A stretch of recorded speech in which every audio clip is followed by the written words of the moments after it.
Welcome to the Life of Being podcast, where we talk about all things life from a healthcare perspective all around the world. I'm your host, Kelly Tan, and in each episode, we'll explore stories, science, and wisdom to help you live well, think deeper, and express life fully. Let's begin. Today, we are excited to be joined by a phenomenal guest. We have Dr. Andrea Cecchi, all the way from Italy. Dr. Andrea is a Gonstead Diplomate and educator in functional neurology and applied kinesiology. He studied physiology at UCLA and later graduated magna cum laude as a doctor of chiropractic from Northwestern Chiropractic College in 1998.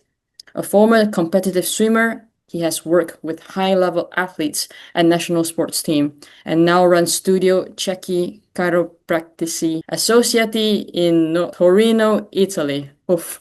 Okay, Dr. That was Cecchi good. teaches globally, sharing his expertise in specific chiropractic adjustment, neurological health, and performance-based chiropractic care. Dr. Andrea, welcome to the show. Thank you very much. Thank you. Thank you for the wonderful introduction. Thank you very much. Shall we start by you sharing your story in terms of how you got into chiropractic and how do you got Sure. into Gonstead and also like how did you branch us out to different things? Yeah, basically, I was a swimmer. I swam for UCLA during my first degree in physiology. Mm, I'm a three-time NCAA champion, 1991 100 breaststroke, 1992 100 and 200 breaststroke. I've been an Italian national champion for many years. I don't remember, but I think I won maybe 12 or 15 national titles. I set the national record. And throughout my career, I was in the Olympics in 92. Anybody who plays sports has an understanding of the level of intensity in which you have to train. So if your body's not 100%, you're bound to incur into injury. I finished my career in 1994 and starting in 1985, I mm, started having a problem in my right shoulder. So I did what everybody does, physiotherapy. I went to the sport medical doctor, mm, ice, ultrasound, laser, all the various therapy. But my shoulder was bothering me anyway. So you work through the pain, you do what you have to do. And at one point, a medical doctor talked about chiropractic. He did some kind of manipulation in my back. My shoulder was a little better. He suggested I get a bite, like a piece of like a mouth guard, but yeah. made from my teeth, Mm, and that helped, allowed me to be able to lift weights without having too much pain afterwards. mm, And so, since he talked about chiropractic, that stuck in my mind. I wanted to go to college in the States, in Italy. At that time, especially university and sport didn't really match together. In general, professors were against high-level sport. So I tried to keep it hidden when I was in high school. But eventually, if you make the news and you're on the paper, then it's a little difficult. But when you're that yeah. time, they're more understanding, even though I still, in my fifth year of high school, I was basically qualifying for the Olympics, and still my Italian teacher tried to dissuade me from continuing the sport activity. But anyway, to make a Right. long story short, I wanted to do chiropractic and I wanted to keep swimming. And that was not possible because there was no high level college involved Mm, in sport and chiropractic at the same time. So I okay. decided to go to UCLA, majored in physiological science, which was the closest. It's a pre-med major. Mm, And so I put the chiropractic on hold. I did my career. I kept having my shoulder issues, now mm, and then.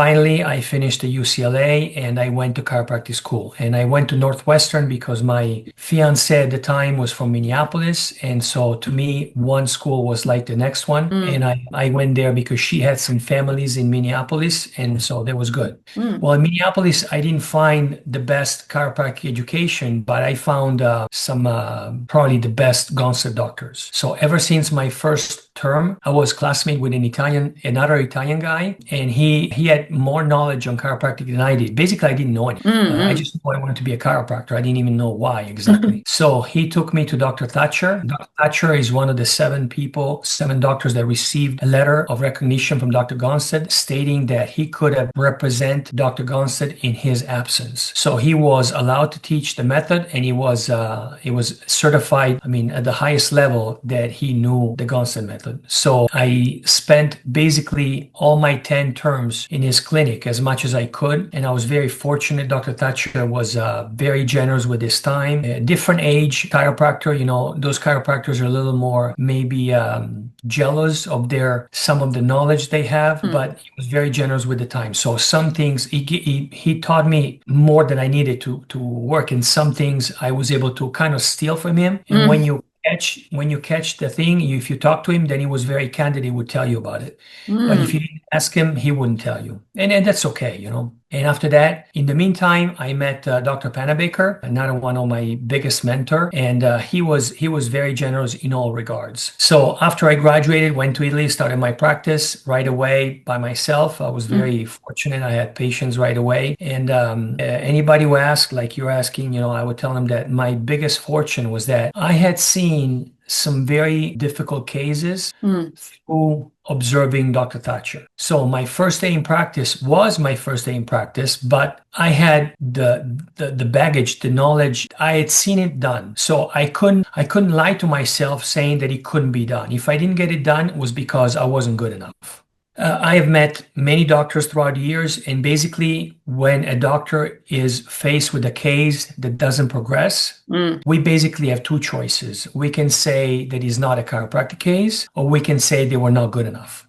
Okay. So I base my practice, my daily professional practice, on the fact that it's never a tick problem. It's always a TOR problem. Tick meaning it's never a chiropractic issue if you're not succeeding. It's always the chiropractor. It's the application of chiropractic by the chiropractor that might not be what it should be. And, nobody's perfect. I say that I make mistakes every day. And Dr. Thatcher was very clear. He said, you're not going to be perfect. You're going to make mistakes. The important thing is not that you're perfect. The important thing is that when you will make a mistake, that you have the tools and the ability and the awareness to go back and figure what you did or what you didn't do and fix it. And so that's what I did. So every year, every summer, in Italy, we have a summer vacation that pretty much the same time, the whole country. And so it's okay to take several weeks off. I took my charts, my x-rays of the cases that didn't progress the way I think they should have. Went to Dr. Thatcher, and Dr. Pennebaker was often there, and we went through cases. So that was wonderful. I kept learning, I kept studying. And in the meantime, my relationship with Dr. Pennebaker grew. We became very close friends. I was never a close friend with Dr. Thatcher. He was my mentor. Dr. Pennebaker was also my mentor, but he was also my close friend. I spent a long time at his house. Sometimes when I went to Minneapolis from Italy, instead of going to a hotel, he had me and my family. At that time, I married that woman that was my fiancée. We're no longer together, but at that time was my wife, and we had two children, two twins, and we stayed basically like a month at a time at his house. So it was wonderful because with him, I had the luxury of talking chiropractic philosophy. And he was,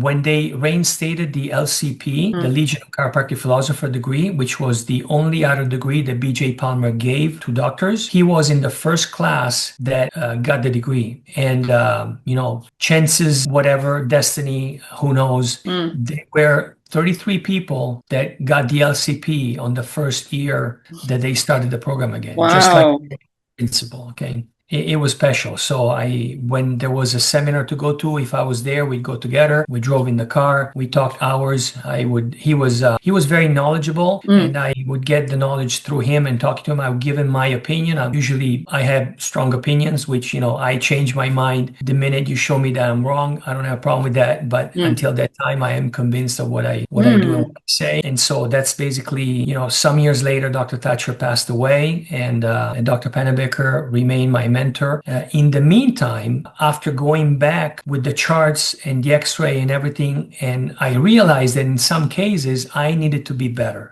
Okay. But in some cases, I was supposedly good enough. And even though I was good enough, some cases would react very quickly. In some cases, after many visits, I still didn't know what was going on. My biggest fear was when a patient, they would say they were a lot better, and I didn't know why. Because, in my opinion, the adjustments were not going very well. In my opinion, there was nothing that really explained that kind of improvement. So those were the cases that got me worried because, of course, they're happy now. They tell me that they're better. But if they told me they weren't, I wouldn't know why. And that was many, many years ago. I've been in practice 28 years. We're talking about probably the first 5 or 6 years of my practice. Now, thankfully, it doesn't seem to happen anymore. I say it doesn't seem to because if I say it doesn't happen, tomorrow is going to happen. But anyway, um, You didn't jinx anyway, yourself. that's exactly that's the case. And so I kept my relationship with Dr. Pennebaker after X many years. I figure,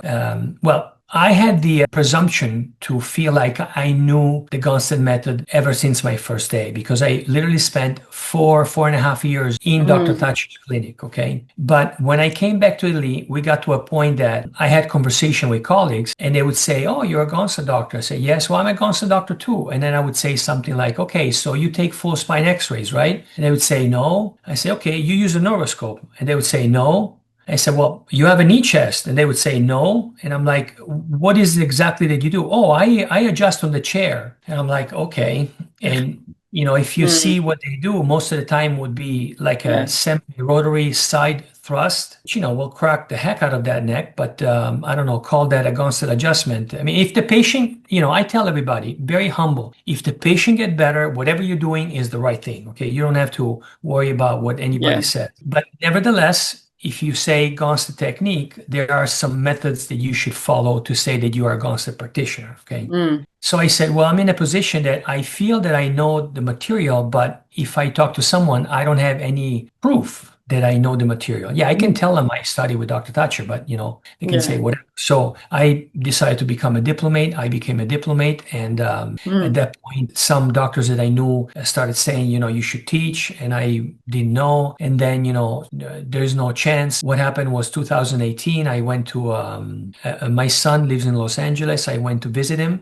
He's a surfer. I'm not. I used to be a swimmer, but I can't surf. So we go surfing, and I'm a total beginner. But anyway, small waves. I have a big board, so I try to catch the wave. I catch the wave. I try to stand up on the wave. I can't really do it. Bottom line, I kind of ride the wave straight, going down all the way, and at the end there are some rocks. I figure I jump in the water and to not go deep because there are rocks under, I open my arm to spread the weight on the yeah, water so I stay afloat. Well, there's someone coming from my left, which I didn't see because I was so focus, concentrated yeah. trying to keep my balance and whatever that I hit his board with my arm and I broke my ulna. Okay, my ulna was split Okay. in half. At that time, I hit it. I'm like, man, Mm, it didn't feel good. So instinctively, I figure I broke my arm. But so I stayed there. My son comes and is like, Leonardo, I think I hurt myself. Oh, Dad, in a little bit, you won't even feel it. I said, okay. So I stayed there. After some time, I decided to take the wetsuit off. And that's one of the hardest thing I'd ever had to do. I take my wetsuit off and then I wait, and after 2 hours, I'm like, Leonardo, I'm still hurting the same. And he's like, oh, Dad, tomorrow you won't even feel it. Well, the next day wasn't any better. So I think was the second day, yeah. I was pretty convinced it was broken. So Mm, Los Angeles, I don't want to go to the hospital because I lived 10 years in the United States. I know what they do, and I wasn't interested in getting a full cast. I didn't want to pay all that I yeah. had to pay. So I called the Gonstead practitioner in Los Angeles. He was very, very generous, friendly, unbelievable. He told me, come at the end of the day. It was like a half a day, it was a Saturday. A Gonstead practitioner, I knew he would have the x-ray equipment, okay? So Mm, he takes the x-ray and you see a straight broken through fracture of the ulna. Okay, it's broken. So he said, okay, do you want an adjustment? I said, sure. So he adjusted me and incredible that how incredible chiropractic is. The swelling on the arm went down almost immediately. wow. Of course, the swelling came back up because the arm was Yes. broken, but the body is so powerful that with a proper adjustment, the swelling went down. So I got some kind of what do you call it, a tutor of some sort for the arm, and I kind of patched it up. Didn't get a cast because I didn't want to, Mm, and the remaining of the week I handled. I came back with that right arm broken, and how much am I going to work? So I called the guy that was insisting that I teach, and he said, "Well, you want to learn from me?" I said, "Yes." "Well, if you come into my office, I need help. You can see my patient. I can guide you." And so from a fracture came the fact that I started teaching. So you never know what's going to happen, and that's the way it started. In the mm, meantime, I realized that Gonstead To me, Gonstead is, I mean, I don't want to sound too harsh because, like I said, if your patients get better, you're doing the right thing. But in my opinion, Gonstead is the only true chiropractic method that is left. Okay. Mm. Upper cervical also, but they only limit themselves to the upper cervical. And upper cervical is paramount in importance. But you could have a T5 subluxation that will mess up the whole system. Okay. Mm. If you only do upper cervical, you're doing a lot, but it's, I don't know, in my experience that if you have a true T5 primary subluxation, you need to address T5. So Gonstead is the only method that I know of that addresses the whole spine with the proper precision. You know, you take an X-ray, you see what you're doing. You have a tool that tells you if subluxation is corrected, which is the nervoscope. Okay? You put everything together. To me, what's Gonstead is improvable is the fact that it doesn't give you indication on the objective findings on which one is the major subluxation. Because you run your nervoscope and you will get for sure more than one break. Okay. Now, if you study the work of BJ, if you study the history of chiropractic, if you study what D.D. Palmer used to say, you need to address, and even what Dr. Gonstead used to say, you need to address the major subluxation. Yes. Not every break is a major subluxation. When you find the major subluxation, then the non-major subluxation, it can happen two things. Most of the time, the non-major subluxation will clear up by themselves. In some cases, some non-major will become the major. And there, you know, BJ has very specific writing in it. But we all should read at least majors and minors, what he is writing. And he will talk about these two different scenarios. And the major subluxation is that subluxation that has the biggest impact on the person, and also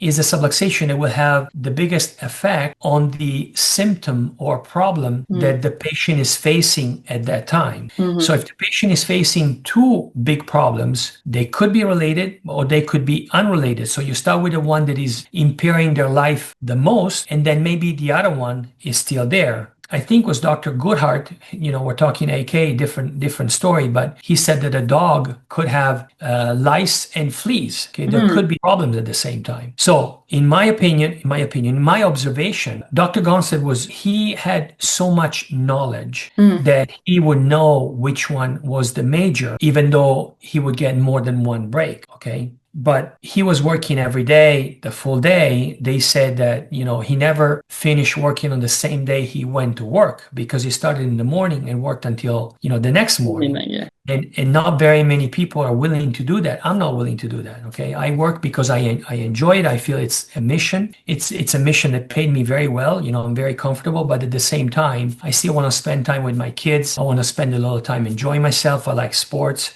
What am I trying to say? I'm trying to say that if you have the knowledge and the experience that he had, you can figure out which one is the major, even though there's no objective findings telling you this one is the major. Okay, so I looked at other things to see if there was something that could help my application of the Gonstead system in becoming a better chiropractor. And I was introduced, I saw a colleague who's non-Gonstead, but he's a good chiropractor. And I saw him working, and I was impressed what you can do with muscle testing, the kind of information that you can get. And what is incredible is that you find on that patient what is needed at that time for that patient. And even though, you know, I think everybody knows or should know that a sciatica could come from L5, it could come from SI, it could come from the upper cervical, but it could come even from a thoracic. Okay.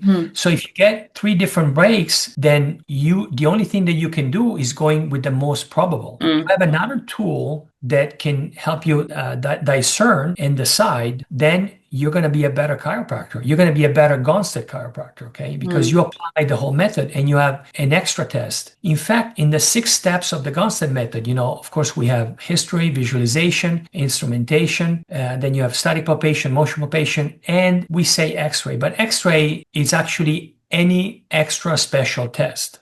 So if you have all this and then you have something else, I think to me, that served me well, very well. So I went into studying AK, and just like I did for Gonstead, I became a diplomate, and I put the two together, and I think I'm happy with the results of my patient.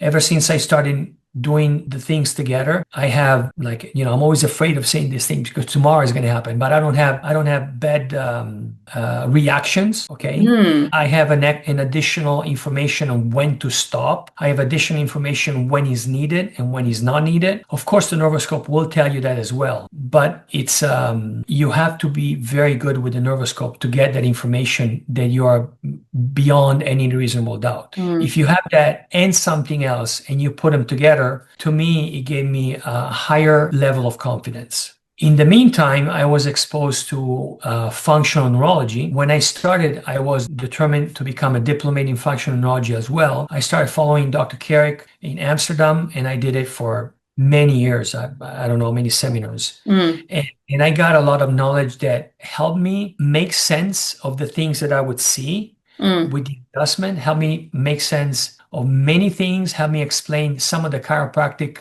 results. But at the same time, I was never attracted to functional neurology to the point of practicing functional neurology. Okay. mm, I see them doing a lot of exercise, giving exercise to the patient. mm, The way they talk and I don't mean any disrespect to any functional neurology. I mean everything has their place, okay? But if there is a subluxation, I think and if you are a chiropractor, I think the most efficacious way to address the subluxation is through a manual adjustment. Giving exercises, of course, will stimulate the part of the brain that is not being stimulated properly. But if you correct the subluxation, then that stimulation will occur spontaneously. Okay. mm, So if you have the right cerebellum not receiving enough information because you have a subluxation that is hindering the proprioceptive stimulation to the right cerebellum, if you do right arm, figure eights, for example, you're stimulating the right cerebellum. But if you don't correct the subluxation, you will have to continue with the exercises. If you correct the subluxation, at that point you have an even barrage of stimulation in both sides of yes, cerebellum. Then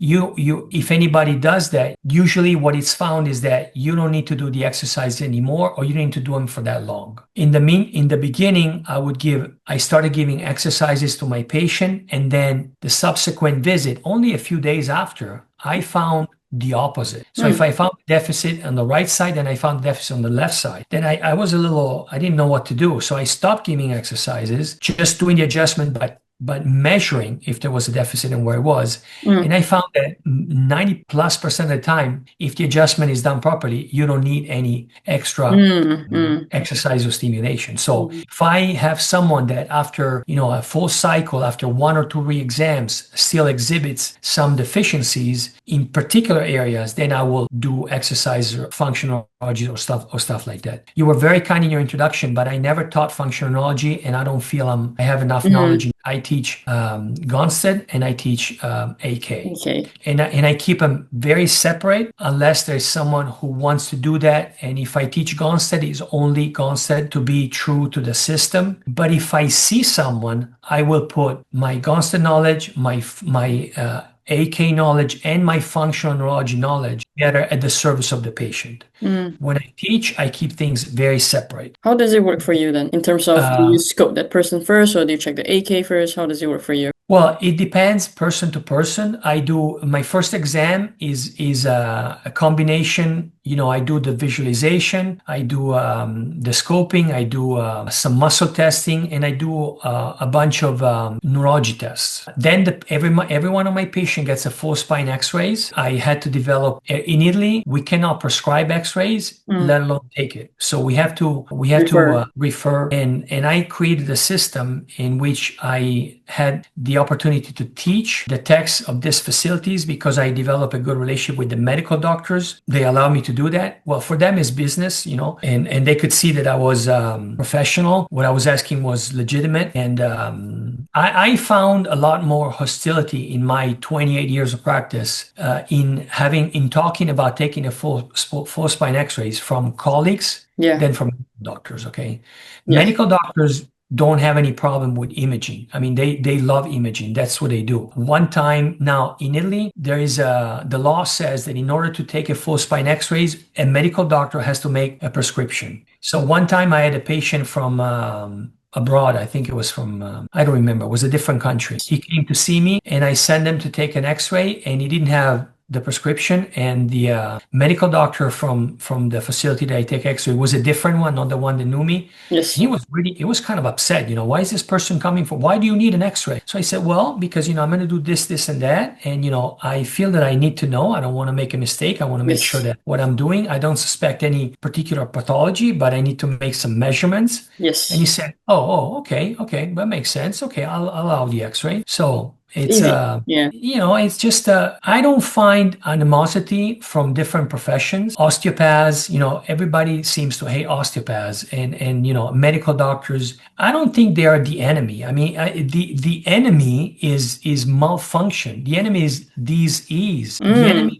I mean, the purpose is to allow the innate of that patient to express itself and make the adjustment. And, Mm. I will say something, I don't know how many people will like that or not, but anybody who studied chiropractic philosophy will understand and will agree. We don't make adjustment, okay? We impart an adjustive thrust. If the adjustive thrust resonates with the innate intelligence of that person, then the innate will perform the adjustment. So any profession, any kind of intervention has the potential of soliciting an adjustment by the innate of that person. Now, I like to believe that we as chiropractors are the ones that have the highest probability of stimulating the innate of that person in making the proper adjustment. But, if an osteopath or even a massage therapist and a physiotherapist, whatever, if they do some kind of manipulation that for whatever reason has the correct, contact, the correct amplitude, the correct line of correction, then the adjustment is not, the innate of that person is not going to say, oh, I'm not going to perform the adjustment because you were not a chiropractor, It's Yeah. it's going to take Just take what it. Yeah. benefits the system and will make it work. So I was a lot more fightful in the beginning, a lot more Just like this is it. This is it. And this now is you're it like, exactly, absolutely yes. And you guys don't understand everything and anything, and just chiropractic, and not even any chiropractic, just Gonstead Chiropractic and everybody yeah. else. But then you see things and you're like, well, what's the goal? The goal is that to limit, to end first patient suffering, and second to optimize patients' human performance. Okay? And we have tools. We as a profession, we have tools that are superior, Yes. in my opinion, to other practices. We talk about innate intelligence, and supposedly we know what it is. We should have the understanding of what is needed to help that innate intelligence. If you study the cycle, the normal complete cycle, if you study what is supposed to happen. Now, people say, "Oh, that's old stuff. It's only has an historical value." I disagree. Okay, if we wanted to, we could change the terms. I am against changing terms. I think our lexicon should remain. Yes. There could be research done in that direction. I don't see the research happening because to do research you need money, and you need a lot of money, and nobody's gonna profit in doing research in chiropractic. Okay, medicine, you develop a new drug, and then or you develop a new Yeah. procedure in which tools are needed, and whoever sells those tools, whoever manufactures that drugs is going to benefit. So they Yeah. have an interest in investing. In chiropractic, it's not going to happen. So it's unfortunate, but I was fascinated. I got my LCP 2 years ago. I got my diplomate in Congratulations. DPhCS. I'm very Yes. proud of this little thing. Yes. You show it, You show okay? it there. Yeah. It's incredible. I think everybody should study our roots, and we should study not just from a historical standpoint, philosophy. Everything we do in our life, everything anybody does in their life is because of their philosophy. Philosophy is the reason why you do what you do. You don't have a reason for doing something, Yeah. then it's by chance, okay? And the fact that a chiropractor is philosophically sound, it doesn't mean that he's not giving importance to science. I think it's the opposite. I think that if anybody wanted to study science, all the big discoveries, in my understanding, at least most of them, have started because of the philosophy of the person pursuing that quest for knowledge, Yes. had an idea, and then the idea had an hypothesis, and Mm, then it took sometimes decades or centuries to prove that hypothesis, but it all started because they were doing something for a reason. mm. And chiropractic is the same thing. If you don't have a philosophy, then you're doing things by chance. If there's one thing you want to leave to your younger self, what would you advise after decades of My knowledge? advice would be, Dr. Pennebaker said that you don't want to become a jack of all trade and a master of none. So my advice would be to start becoming a master in one thing. And if anybody asks me as a chiropractor, what thing, I would say Gonstead. But then don't stop there, because from what I know of Dr. Gonstead, he was not the type of person that says, you do this way. In my understanding, he would say, you do this for this purpose. And Mm, anything that you do has to align with that purpose. And he would do anything that he could for aligning with the purpose of locating the major subluxation and correcting it. So I find often, unfortunately, in many of my Gonstead mm, colleagues, closed-mindedness in, shutting mm. everything else down if it's not Gonstead. And it's a shame. By studying different things, I found that every time I go to the source, to the fountainhead of that Mm, system, I found that they all say the same thing, just with a different approach. mhm. And being that we're not all the same with different patient, sometimes a different approach to go to the same place is more valuable. And if you can put more than one thing together to go to the same place, the probability of success raises. So it's ultimately moving towards the same objective, same goal. The goal to me as a chiropractor should be to locate not only the subluxations, but the Mm, primary subluxation. And mm, once you've located the primary subluxation, the major subluxation, find the best way to correct it. And paramount importance, we have to be able to measure if that subluxation was corrected. If it was corrected, it means that the correction holds. Not yes. 5 minutes until they pay the front desk, but at least they hold until they re-injure Yes. themselves. Okay. Yes. If they're not holding the correction, that either it wasn't a major or Mm. you're not doing the proper correction. Okay. Now, where would be the best place to find you then? Oh, immediately, I'm willing to travel. I taught in Belgium, I taught in France, I taught in Spain. You're I everywhere. mean, I cut down a little bit because lately, what it seemed to me, I was a professor at Barcelona College for Yes. 4 years. The things. See, if a student takes the book of Gonstead, Herb's book, Yes. and they expect that anybody teaching with a certain number of years of experience will tell you only what's in the book, Yes. then it'd be a shame. You only need to have the book, okay? It seems to me, and I don't want to sound old, even though I guess I am old to some extent, but To it be so. seems to me what I'm finding in the new doctor, in the graduating class, is Yes. that there's a little bit of arrogance in the sense that there's not much respect for expertise what's the word in English? I'm missing it. Basically, it seems that, apprenticeship used to be Mm. 7 years, and then it was 5 years, and then it was Right. 3 years. Now it seems to me that apprenticeship today is like 3 videos on YouTube. And it's like, it's a general cultural trend that I see, at least in the Western world. Mm. If someone has, experience. Now, Dr. Pennebaker used to tell me, you can have 30 years experience, or you can have 30 time 1 year experience. How do you gather experience? You gather experience by trying to be better than what you were yesterday or last year. It's how you get experience. You get experience in trying to do not the same thing, but a better thing Yes. in less time, in trying to understand your limit and go beyond your limit. That's how you get experience. If you're just satisfied with what you had when you came out of school and don't try to do anything better or different, Mm. then you may be in practice for 30 or 40 years, but you don't have 30 or 40 years experience. Yes. I feel that I'm still improving.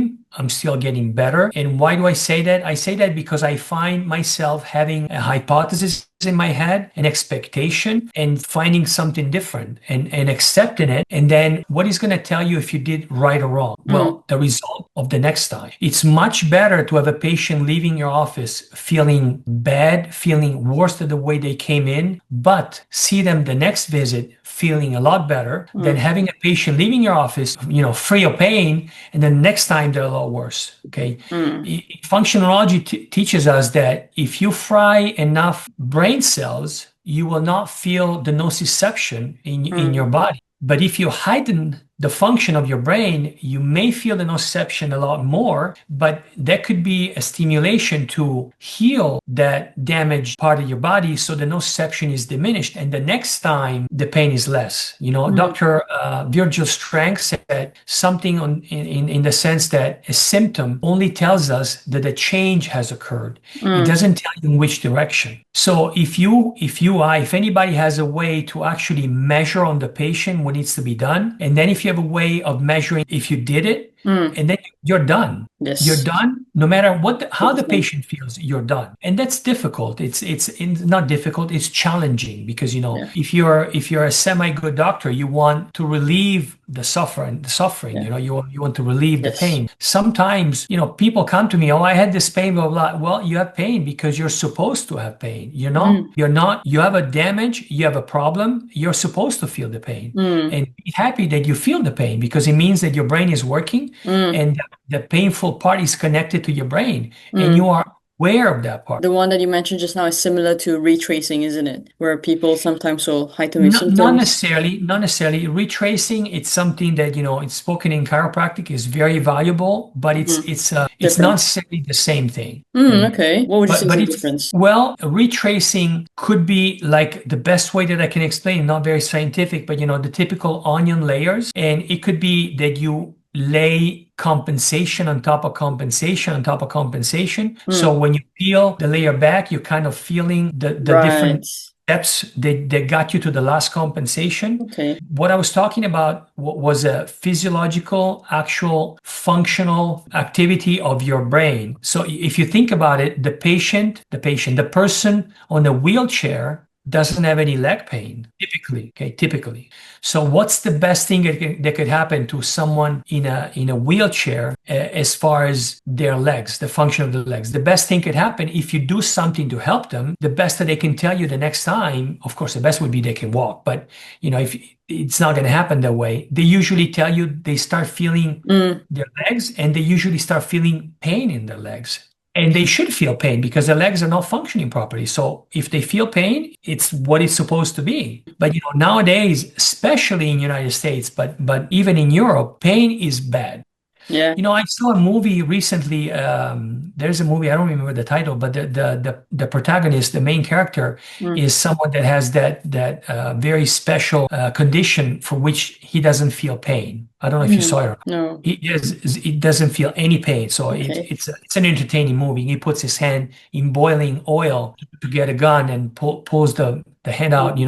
The hand is fried, but he doesn't have any pain. So why am I telling you this? Is because they say in the movie, and I took it for good, that the average life of people that have that condition is less than 25 years. So if not being able to feel any pain will shorten considerably your life, then I don't think pain is bad. It's not desirable to feel pain, but our job as chiropractors is not that they don't feel the pain, is that we put that body in a functioning modality that they don't need to experience any pain because they're functioning very good. You talk about Gonstead being your point of view, that's the best chiropractic. That's what upper cervical people say also because of BJ Palmer's work, isn't it? He ended with I don't have any problem with upper cervical. To me, upper cervical and Gonstead are the same thing. Yes. Except the Gonstead is upper cervical applied to the whole body, to the whole spine.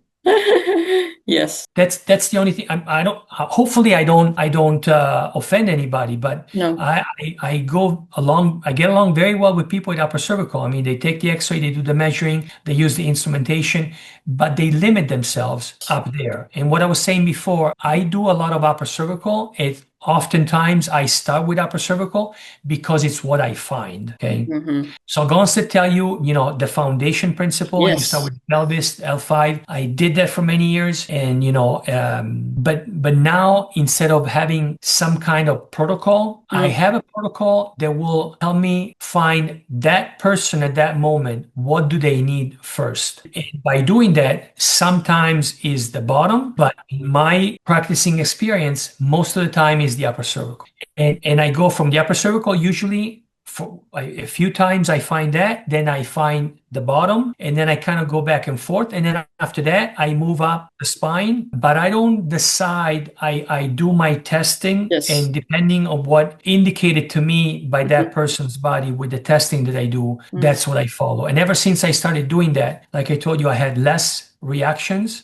I Mm. had faster improvement. I know of some Gonstead doctor that they have the traveling chart and they do, L5, T12, T5, and C7 with the listing, and it's always that way. And I mean, if the patient is getting better, don't listen to me. But I'm always wondered if we say that we make a correction, I mean, how much sense does it make that that is what you do for the rest of their life without ever changing? So some cases may be that way, but I'm looking to induce a change. I'm thinking that another thing that I'd like to say to any colleague that is starting out, if they want to listen, if we say that an adjustment will change the architecture of the spine, don't do a second adjustment before you reevaluate that spine. Because you do your evaluation and maybe you will have, the testing will indicate to you 2, 3, 4 segments. Okay. Yes.